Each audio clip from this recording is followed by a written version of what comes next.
Good evening. After more than 12 hours of travel yesterday, today made that all well worth it for these Kern County veterans. We are continuing to follow breaking news this morning. One person is dead after a shooting involving the Kern County Sheriff's Office. Good morning. We are coming on the air to bring you live coverage from the Kern County Public Health Department as they get ready to hold their press conference this morning. All right, Alyssa, thank you. Well, earlier this week, State Senator Shannon Grove sent a letter to Governor Gavin Newsom talking about how churches should reopen as a part of the Phase 2 movement starting today. This morning, she's joining us to talk about that and more about opening up Kern County and the state of California. Good morning, Senator Grove. The communities of Trona and Ridgecrest are continuing to rebuild after back-to-back destructive earthquakes last week. Let's take you to some live pictures from McCarran International Airport in Las Vegas. There you can see Air Force One. They're on standby, getting ready for a very busy day. One of the experiences that these two World War II veterans were able to share together on Honor Flight number 38 was witnessing the changing of the guard here at Arlington National Cemetery.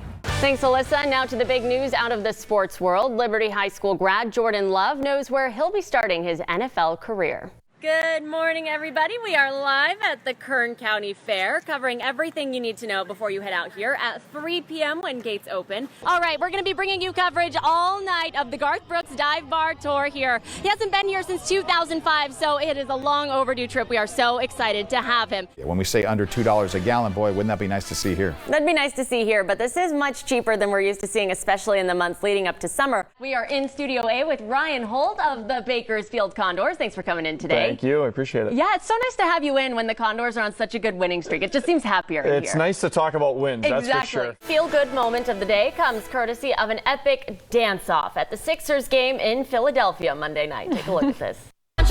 Between your story this morning, where Alyssa is right now doing her live weather, I am so hungry, and it's only 6:30. It's your fault. All right, let's bring Alyssa back in now. Get a check of this Thursday forecast because we skipped the warming trend a little bit yesterday, but it's back today. Well, I think Alyssa just got so excited about the warm forecast. She froze up, got a little bit jittery over there, but it's 61 degrees outside right now. It's a little bit warmer than this time yesterday, and that's proven for the rest of the day as well. We're going to get into those 90s like we've been expecting. Have no fear, though, the warm up is coming through the weekend, but next week that cool down will begin on Monday and continue into Wednesday. I think Alyssa has regained her stability here. I know she's really excited about the heat, but Alyssa, you gotta stay with us. No. For the girls on the Bakersfield Volleyball Club 12's team, this game is more than just a sport. It's a way of life. And as season went on, this team just kept climbing and getting better and better. They call each other sisters, and they see their coach, Samantha Whittington, as a second mom. Game after game, their bond continued to grow stronger. Then in May, everything changed. I got a phone call, and I remember exactly where I was.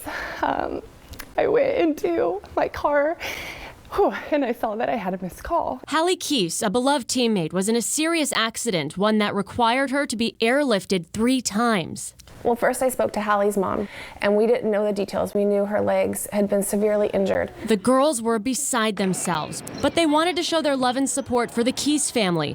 They decided they needed to win their end-of-the-year tournament for Hallie.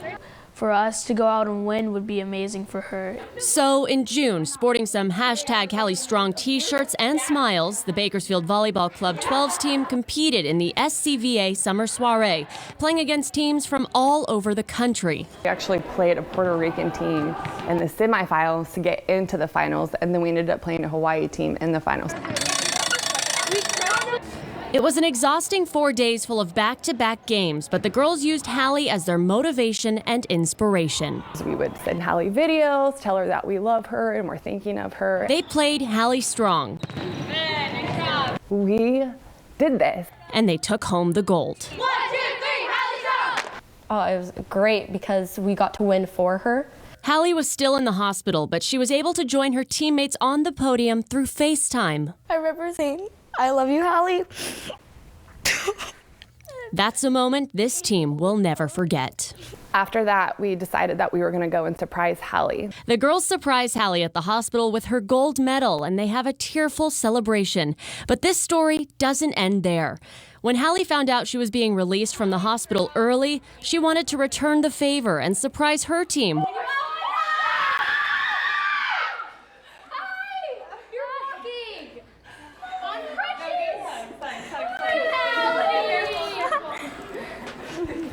For the first time since the accident, this team shared a group hug outside the walls of a hospital. Throughout this whole process, Hallie's positive outlook never swayed. I don't even know why they're crying, because it's just such a happy experience for me, so I don't know why I should cry. Bakersfield went out and won the whole thing, and they did it for me. It was just amazing. She kept a smile on her face the entire time, something her mom says is not surprising of Hallie. She's a pretty amazing child, and I think that's why, hashtag Hallie Strong, like it's the epitome of who she is. And through all the tough days, Hallie and her teammates truly representing human kindness in Kern County. You can do anything. The possibilities are endless if you do it together. This accident it's not even an accident, it's a miracle. We're blue, we're pink, we're white, we're BBC, let's fight. Woo! Hallie Strong up 3. 1, 2, 3, Hallie Strong.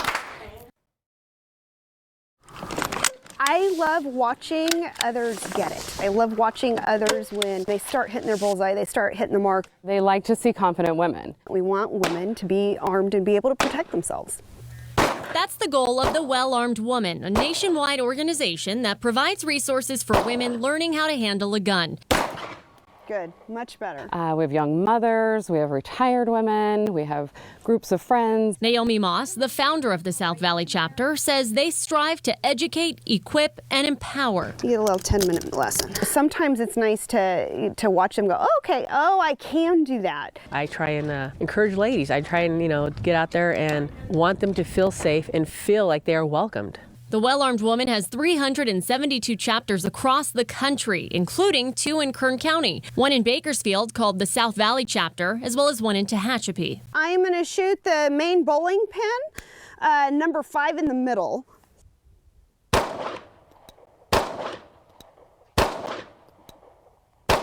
Fortunately, here in Kern County, we're pretty blessed with a great Second Amendment community. Extend just a hair, just a little, there you go. According to Pew Research Center, about 1 in 5 women report that they own a gun, a statistic that's not surprising to the leaders of the South Valley chapter. I see more women interested in our group. I see more women in the gun stores. The Well-Armed Woman is really filling what used to be a void for women. According to that same research, men and women who own guns are about equally likely to cite protection as a reason they own them. 92% of women versus 91% of men. However, far larger shares of women say protection is the only reason they own a gun. 27% of women versus 8% of men. Yeah, go ahead and fire whenever you're ready. I think at times we think of a women's shooting group is similar to like a knitting club or any other craft group or something like that. What I find is that the women that come are serious about what they want to do. So it's not just, pink and purple guns and let's watch a little lady shoot. They're serious about their protection. Leaders say they invite women with all levels of experience to come out and see what their chapter's all about. They believe the key is to always make new shooters feel encouraged and welcome. Whatever skill level you're at, marksmanship is always important. You know what? You got to be their individual cheerleader. You celebrate the small victories and, the times they mess up. Drop this elbow to the ground. And coming out here and gaining this experience makes us confident not only with our firearms, but with everything we do in our lives.